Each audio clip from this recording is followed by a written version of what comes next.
ഇന്നത്തെ നമ്മുടെ റെസിപ്പി എല്ലാവർക്കും വീട്ടിൽ ചെയ്തു നോക്കാൻ പറ്റുന്ന ഒരു ഈസി ബണ്ണിൻ്റെ റെസിപ്പിയാണ് കേട്ടോ. ഓവനൊന്നും വേണ്ട, അല്ലാതെ തന്നെ ചെയ്തു നോക്കാം. അപ്പോൾ ഈ ഒരു വീഡിയോ നിങ്ങൾക്ക് കണ്ടിട്ട് ഇഷ്ടമാവുകയാണെങ്കിൽ എന്തായാലും ലൈക്ക് ചെയ്യേണ്ട കാര്യം മറന്നു വരുത്. ഇപ്പോൾ തന്നെ ലൈക്ക് ബട്ടൺ ഒന്ന് പ്രസ് ചെയ്തേക്കണം കേട്ടോ. അപ്പോൾ ആദ്യം നമുക്കിതിൻ്റെ മാവൊന്ന് കുഴച്ചെടുക്കാൻ വേണ്ടിയിട്ട് ഒരു 3/4 കപ്പ് ചെറിയ ചൂടുള്ള പാലെടുത്തിട്ടുണ്ട്. നല്ല തണുത്ത പാലായിരിക്കരുത് കേട്ടോ, എന്നാൽ കൂടുതൽ ചൂടും വേണ്ട, ചെറുതായിട്ടൊന്ന് ചൂടുള്ള പാലെടുക്കുക. അതിലേക്ക് 1 ടേബിൾ സ്പൂൺ പഞ്ചസാര ഇട്ട് കൊടുത്തിട്ടുണ്ട്. അതിൻ്റെ കൂടെ തന്നെ 1 ടീസ്പൂൺ ഈസ്റ്റും കൂടെ ഇട്ട് കൊടുത്തിട്ട് രണ്ടും കൂടെ നന്നായിട്ടൊന്ന് മിക്സ് ആക്കി എടുക്കുക. എന്നിട്ട് ഇതൊന്ന് അടച്ചിട്ട് ഒരു 10 മിനിറ്റ് ഒന്ന് വെക്കാം കേട്ടോ. അത്യാവശ്യം നന്നായിട്ടൊന്ന് പൊങ്ങി വരട്ടെ. അടുത്തതിന് മാവ് കുഴയ്ക്കാൻ വേണ്ടി തുടങ്ങുക. അതിന് വേണ്ടിയിട്ട് ഒരു ബൗളിലേക്ക് 2 കപ്പ് മൈദയാണ് എടുത്തിട്ടുള്ളത്. 1 കപ്പ് 250 ml ആണ്. ഇതിലേക്ക് പാകത്തിനുള്ള കുറച്ച് ഉപ്പ് ഇട്ട് കൊടുക്കുക. അതിൻ്റെ കൂടെ തന്നെ ഒരു 1.5 ടേബിൾ സ്പൂൺ പഞ്ചസാര ഈ മാവിലേക്ക് നമ്മൾ ഇട്ട് കൊടുക്കുന്നുണ്ട്.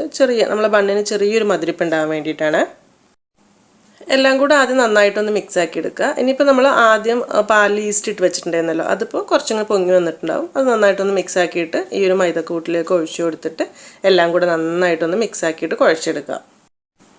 എന്നിട്ട് ഇനി ഇത് കൈ ഉപയോഗിച്ചിട്ട് നല്ലോണം ഒന്ന് കുഴച്ച് സോഫ്റ്റ് ആക്കി എടുക്കണം. അപ്പോൾ കുഴക്കുന്ന സമയത്ത് പാല് കുറവാണെങ്കിൽ ഒരു 1 ടേബിൾ സ്പൂൺ പാലോ അല്ലെങ്കിൽ 1 ടേബിൾ സ്പൂൺ ചെറിയ ചൂടുവെള്ളം ഒഴിച്ചു കൊടുക്കുക കേട്ടോ. വേണ്ടി വരില്ല, നോക്കിയിട്ട് മതി.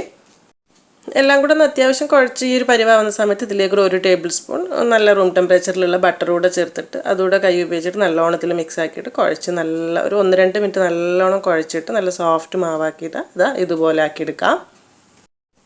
ഇങ്ങനെ നല്ല സോഫ്റ്റായിട്ട് കുഴച്ചെടുത്തിട്ടുള്ള ഈ മാവ് നമുക്കിനി റെസ്റ്റ് ചെയ്യാൻ വേണ്ടി വെക്കണം. അപ്പം ഈ ഒരു ബൗളിൽ കുറച്ചൊരു എണ്ണ ഇതുപോലെ ഒന്ന് തടവി കൊടുക്കുക. എന്നിട്ട് മാവ് വെച്ചിട്ട് അതിൻ്റെ മേലെയും കുറച്ച് ഓയിൽ ഇതുപോലെ ഒന്ന് ആക്കി കൊടുക്കണം കേട്ടോ.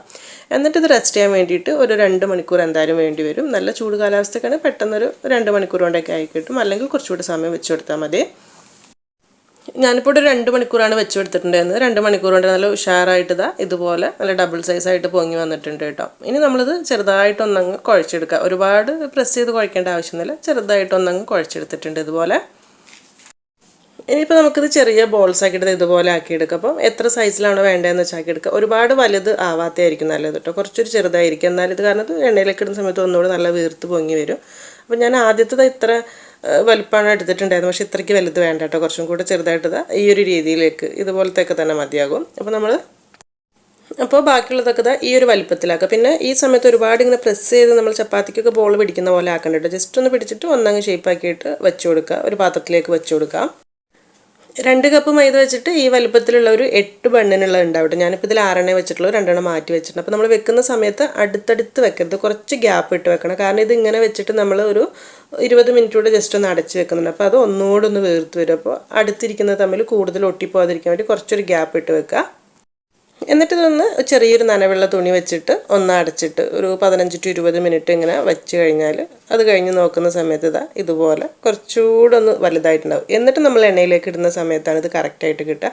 അല്ലാതെ ഉരുട്ടി എടുത്തിട്ട് ഉടനെ തന്നെ എണ്ണയിലേക്ക് ഇട്ട് കഴിഞ്ഞാലുള്ള പ്രശ്നം എന്താണെന്ന് വെച്ചാൽ ഉൾഭാഗം വെന്തിട്ടുണ്ടാവില്ല, കുറച്ച് ഹാർഡായിരിക്കും. ഇപ്പം നോക്ക്, നമ്മൾ മാവ് നല്ല ഇങ്ങനെ കയ്യിലേക്ക് എടുക്കുന്ന സമയത്ത് നല്ല ലൈറ്റ് വെയിറ്റ് ആയിട്ടുള്ള മാവ് പോലെ ആയിട്ടുണ്ടാവും. അപ്പോൾ ഇനിയിപ്പോൾ ഇത് ഫ്രൈ ചെയ്തെടുക്കാനുള്ള സമയമായിട്ടുണ്ട്. അപ്പോൾ പാകത്തിന് ഓയിൽ ചൂടാക്കി എടുക്കുക. ഒരു കാര്യം പ്രത്യേകം ശ്രദ്ധിക്കുക, നല്ല ചൂടുള്ള എണ്ണയിലേക്ക് ഇട്ട് കൊടുക്കരുത്, ചെറിയൊരു ചൂടുള്ള എണ്ണയിലേക്ക് ഇട്ട് കൊടുത്താൽ മതിട്ടോ. എന്നിട്ട് അതിൽ കിടന്നിട്ട് അങ്ങ് ഇതുപോലെ ചൂടായി വരട്ടെ. ഒരേ സമയം 2-3 ഇട്ടാൽ മതി കേട്ടോ. എല്ലാം കൂടെ ഒന്നിച്ചിട്ട് കഴിഞ്ഞാൽ ഒട്ടിപ്പിടിച്ചാകെ ഉഷാറായിട്ട് കിട്ടൂല. പിന്നെ നമ്മൾ വിചാരിക്കുന്നത് പെട്ടെന്ന് തീ കൂട്ടി വെച്ചിട്ട് 2 ഭാഗവും നല്ല കളറായി കിട്ടിയാൽ കറക്റ്റാണ്. പക്ഷെ അങ്ങനെ ആവില്ല കേട്ടോ. കാരണം ഉൾഭാഗത്ത് നമ്മൾ ബണ്ണിൻ്റെയൊക്കെ അതേ ആ ഒരു ടെക്സ്ചർ കിട്ടണമെന്നുണ്ടെങ്കിൽ ഈ ഒരു മീഡിയം ഫ്ലെയിമിൽ ഇട്ടിട്ട് 2 ഭാഗവും തിരിച്ചു മറിച്ചിട്ടിട്ട് ഫ്രൈ ആക്കി എടുത്തു കഴിഞ്ഞാൽ ഉൾഭാഗം കറക്റ്റായിട്ട് കിട്ടും. അല്ലെങ്കിൽ അത് ഫ്ലോപ്പായി പോകട്ടെ. അപ്പോൾ അതും ശ്രദ്ധിച്ചാൽ മതി. അപ്പോൾ ഒരു ഭാഗം ആവുന്ന സമയത്ത് തിരിച്ചിട്ട് കൊടുക്കുക. അങ്ങനെ 2 ഭാഗവും പാകത്തിന് ഈ ഒരു കളറാവുന്ന സമയത്ത് നമുക്ക് എണ്ണയിൽ നിന്ന് മാറ്റിയെടുക്കാം. ഇനി ഇതുപോലെ തന്നെ ബാക്കിയുള്ളതും ഫ്രൈ ചെയ്തെടുക്കുക. അപ്പോൾ ഒരു കാര്യം കൂടെ ശ്രദ്ധിക്കുക, നമ്മളിപ്പോൾ ഓൾറെഡി ഇത് ഫ്രൈ ചെയ്തുകൊണ്ട് എണ്ണയ്ക്ക് നല്ല ചൂടുണ്ടാവും. അപ്പോൾ ഒന്ന് നല്ലോണം കുറച്ച് വെക്കുക, അല്ലെങ്കിൽ ഒരു മിനിറ്റ് ഒന്ന് ഓഫാക്കി ഇടുക. അത് കഴിഞ്ഞിട്ട് ബാക്കിയുള്ളതുകൂടെ ഇതുപോലെ തന്നെ ഫ്രൈ ചെയ്തെടുത്താൽ മതി കേട്ടോ. ഞാൻ എടുത്തെടുത്ത് പറയാൻ കാരണം എന്താണെന്ന് വെച്ചാൽ നമ്മൾ നല്ല ചൂടുള്ള എണ്ണയിലേക്ക് ഇട്ട് പെട്ടെന്ന് കോരിയെടുത്ത് ചിലപ്പോൾ ഉൾഭാഗം വേവാത്തൊരു പ്രശ്നം വരും. അങ്ങനെ നമ്മൾ ചെയ്ത പണിയൊക്കെ വേസ്റ്റ് ആയി പോകില്ല, അതുകൊണ്ടാണ്. അപ്പോൾ ബാക്കിയുള്ളതൊക്കെ ഇതുപോലെ തന്നെ ഫ്രൈ ചെയ്തെടുത്ത് റെഡി ആയിട്ടുണ്ട്.